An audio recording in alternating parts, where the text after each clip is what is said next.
If you have been using the Philips Respironics Dreamwisp mask for CPAP therapy, it is important to replace the nasal cushion as needed. Over time, the cushion may become worn out or uncomfortable, making it necessary to replace it with a new one. This video will provide step-by-step instructions on how to replace the cushion so you can continue to get the best sleep possible. The first step is to remove the existing cushion from the Dreamwisp. Start by loosening the headgear straps and gently pulling the cushion away from the mask frame. Be sure to take extra care when removing the cushion since it can be fragile.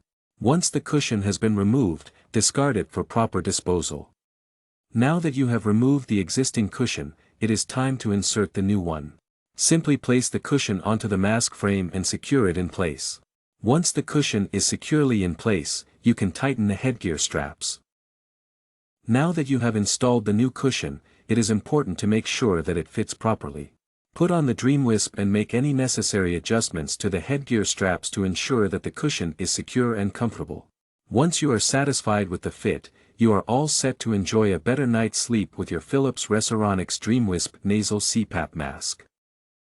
Thanks for watching. For more helpful tips, give us a thumbs up and subscribe to our channel. If you have any questions, call us at 866-414-9700 today.